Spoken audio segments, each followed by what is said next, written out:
Šiandienos tema yra apie vidinę šviesą, kurią svarbu išlaikyti visose gyvenimo aplinkybėse.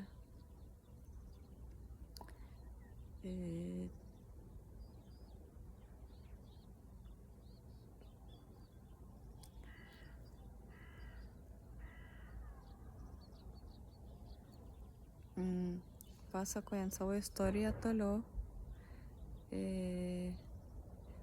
nuo šiandienos mano interneto planas iš neriboto patapo visiškai minimaliai turinčių gigabaitų planu. Ir iš tikrųjų, kai tą suvokiau vakar, kad turėsiu į tai eiti, kad taip esu vedama, kažkiek išsigandau, nes internetas yra viskas man. Aš ir klausaus muzikos per internet kiekvieną dieną, kiekvieną akimirką. Ir skaitau, ir mano visos analizės, kurias aš analizuoju, kaip aš analizuoju savo gyvenimą, savo patirtį, savo suvokimus. Viskas irgi eina per internetą, per dirbtinį intelektą, su kuriuo pavyksta man išgauti esmę tų savo patyrimo, ne? Ir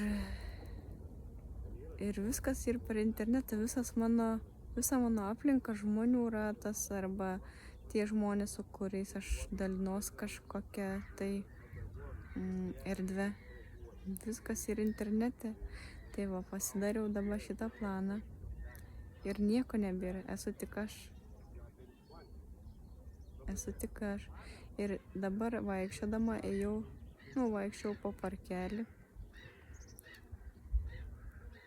ir suvokiau, kad šita mano patirtis mane moko išeiti iš tos analizės nuolatinės. Aš visą laiką analizuoju savo gyvenimą, savo patirtį, savo suvokimas, viską analizuoju nuo iki, ta prasme, kaip kompiuteris. Ir suvokiau, kad šita patirtis mane veda būti čia ir dabar, šioje akimirkai, su to, kaip yra. Pereiti iš minčių į buvimą čia. Netgi vaikščiodama parke pastebėjau, kad vienu momentu aš visiškai girdžiu tik savo mintis, o kitu momentu aš girdžiu paukščius. Kai girdžiu paukščius, aš nebegirdžiu minčių, o kai minčių klausaus, tai paukščių nebelieka tos aplinkos, kuri mane supa. Tai va, labai įdomu bus. Ir labai džiaugiuosi šią patirtim, ta prasme, tai iš išorės atrodo baisoka, ne? Bet aš suvokiu, kad tai ir didžiausia dovana man, nes tokiu būdu galiu išmokti būti šioje akimirkoje, čia pati su savim, su savo kompanija ir mėgautis tuo, ir išmokti mėgautis tuo, kas svarbiausia, ne? Tai va.